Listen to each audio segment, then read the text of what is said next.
So my name is Hetal and I'm here to talk about how sustainability shapes my brand and work with artisans. I'll basically say sustainability for me is common sense. And it's that basic because I know that because I've worked with artisans into rural areas, living in their houses, the way they eat, the way they sleep, the kind of food or the kind of things, utensils, clothing, how they use it, I have noticed these things, and that's how I learned sustainability. I haven't learned sustainability into my college because it wasn't that fashionable to learn about sustainability at that time. And for me, as I said, it's common sense. Next. This is a blouse from one of the community of Gujarat, and it's a backless blouse. Now, seeing a backless blouse in Gujarat village, it's very unusual. It might feel like unusual, but it's very common. And the interesting part is it's a very sensible design. And it's backless because all these women in the community have veil on their head, which is quite long to cover their back. So they actually don't need any further material, any further fabric on their back with the blouse to cover their back. It's already covered. And it's that kind of sensibility that villagers have. Now the pink color part you see is actually there to solve a purpose. And the purpose of resizing the blouse. Now why do they need resizing is because this blouse has taken maybe months and months to make it, maybe 5 months, 6 months, 10 months for them, for that matter. And they can't simply use it for a few days or few months. So they have to use it for years and years. And it might be used from, say, a girl who started using it at 10 years to maybe 15, 16 years. So they need sizes because body grows, right? So to solve that purpose, they simply put this pink color, not really pink color, but a patch below their arm so they can simply take it off, put a bigger patch, and they solve the size of the arm. And you may wonder why only arm, because there is no body as such, it's just a front part, so they don't need sizing anywhere else.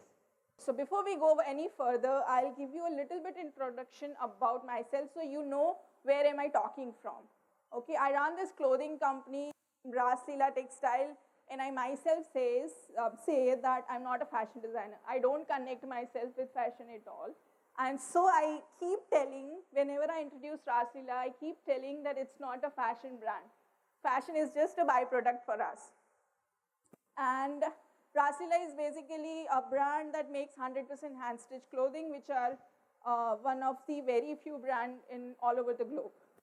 Okay, as I said, I'm going to give you a lot of examples because that's how I learned my sustainability. Now, this is one of the washing area in the village where these aluminum tubs have this rubber cut little pieces at the bottom of the tub so that it doesn't have friction with the floor. Now, to do that, why do they do that is to save the tub for longer time, so it's not worn out very easily.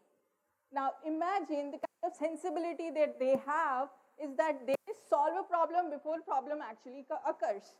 It's that simple. Now, this is one of my interesting, I like this example a lot. Not just beautiful, but thoughtful. That's what we do at RaasLeela as well. Now, you see this beautifully colored, upcycled bag, which is not a style statement for this man, okay? It's just a bag, nothing else. He is not going to associate this with men or women. And these days, we have this gender-neutral fashion in kind of trend. It's in fashion to talk about gender-neutral product, but it's been there all the time. It's that basic sensibility. This is one of the photo where you can see Sumi and Jaya, two of my teammates. We believe not wasting is more important than upcycling. That's why use wisely. Even if you are upcycling a product, you need to check the basic form of that product, the workability of it, and check how much amount of energy and time and resources you are going to put into it. I'll give you an example. So I went to one of the fashion institute where they were teaching upcycling, okay? And one of the girl made a very nice, beautiful bag out of denim, and I asked her, like, where did you get the fabric from? And she says, well, I had a denim pant and which was not fitting me well. So I kind of cut it and made a bag out of it. Now, according to me, it's not a sustainable way because the denim was still wearable. It's just that she was not fitting inside, she cut it. I feel it's just another kind of waste because she's putting extra material to make the bag, she's putting extra resources to make the bag, and she will still have some waste from the denim that she's not going to use.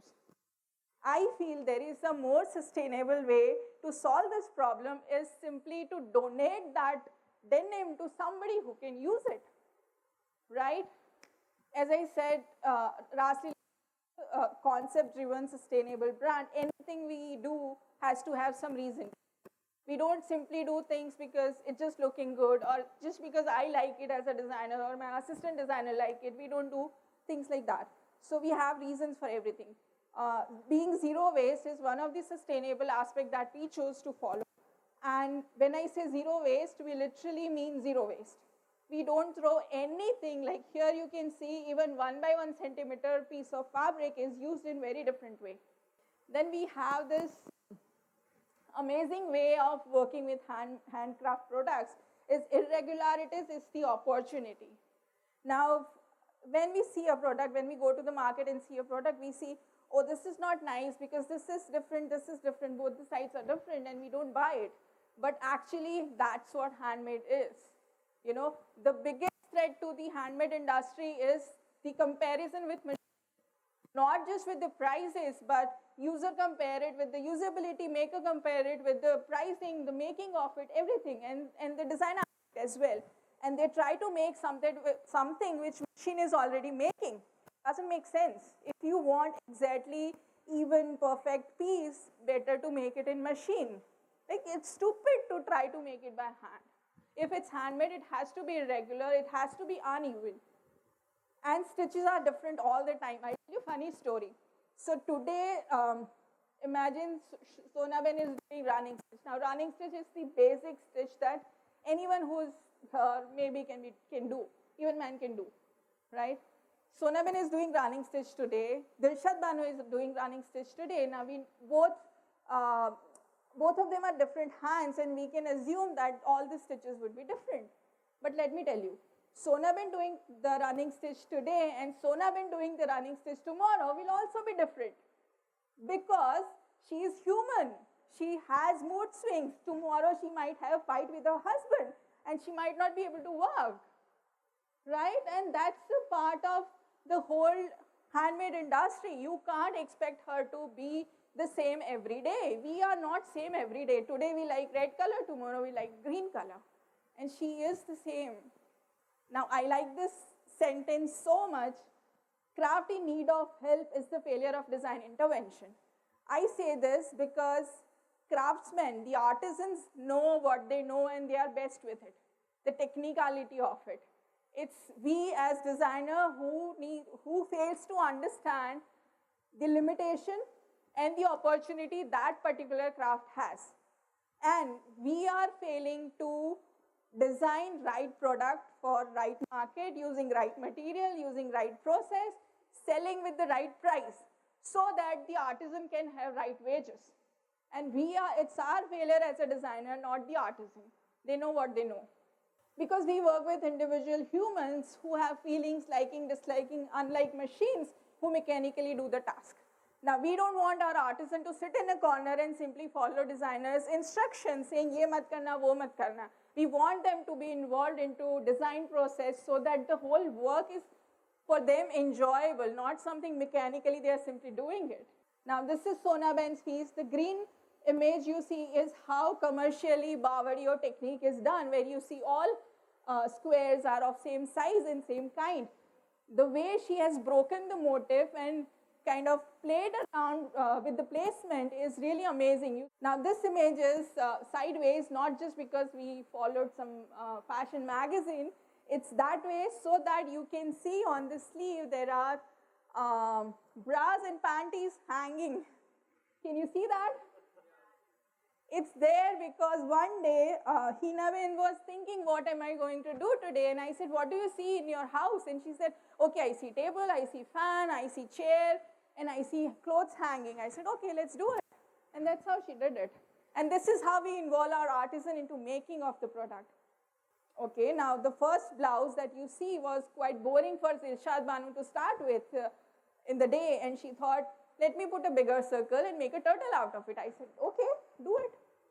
The second image you see is not actually something that we sit with pen and paper and decide, okay, unevenness is something in fashion and we would change the sleeve. It's not like that. We simply didn't have enough black fabric, so we had to make sleeve in other fabric. That's how we come up with designs. They must enjoy and grow wholesomely because that is how it should be. It's not something as a brand that we are claiming we are doing something big or out of the way. If we are growing because of them, it's their skill that we are here, I am here, or the company is here. It's their skill that the company has the identity. And so as the company grow, the artisan, the whole team should also grow, not just financially, not just that we are paying them more and more and more. It's also otherwise, like wholesome way, in a way that all my artisans know how to use Instagram. Even though some of them are not literate. They might learn very soon how to use Uber and might be riding electric bike very soon. So that's the kind of growth we are thinking about. And I'm not talking about like the bigger impact we as a small team of 12 people are going to make on the whole industry, fashion industry or say handmade industry. It's the small growth because I don't know what's happening outside. I just see statistics on the Google. What I know is what is happening in my studio, what is happening with the people that I work with. And what I know is I see them growing. And I'll give you an example. This is an interesting story. I have some time. So Divya was around 22 years old when this happened, okay? So one fine day, we were all doing fun activities and everyone was kind of performing. And Divya said, who's otherwise very shy, and she would hardly speak, she said, I want to sing. And we were like, okay, go ahead. And she sang a song so well that her grandmother, who is by chance also our artisan, she was also surprised. She was like, where did you learn this singing from? And she said, well, sometimes I feel like singing and I would just go on the terrace of the house and sing with low volume so nobody can hear me. And now she's singing in front of 10 people. That's the kind of change we want to bring into them. Not just by saying traditional craft hai, aapka tradition hai, try to follow it, keep doing it. No, that's not the way. They also want to grow in a wholesome way. And that's the growth, that's the kind of growth we are talking about. And we have Dilshad Banu here.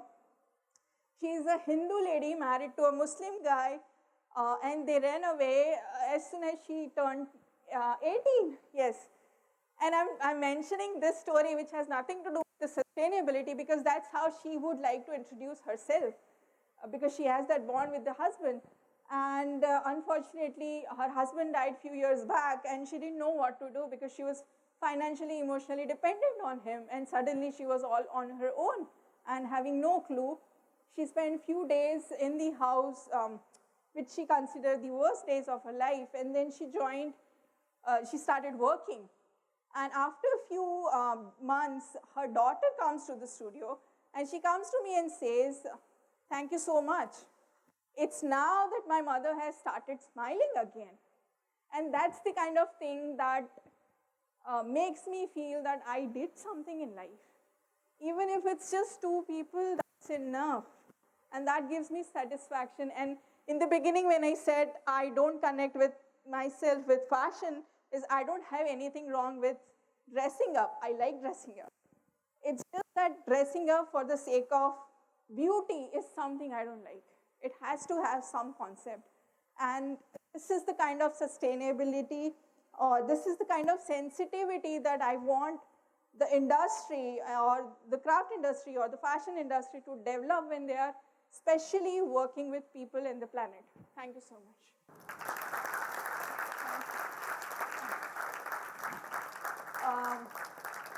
If you don't mind, shall I call them on the stage?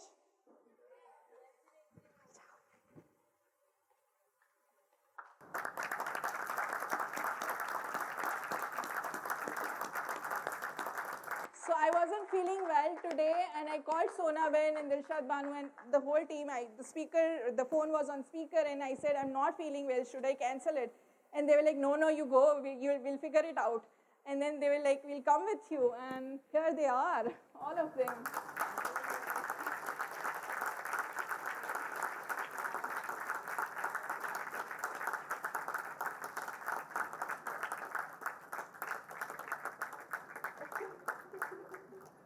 It was their dream, and I think I could do it. Thank you. Thank you so much.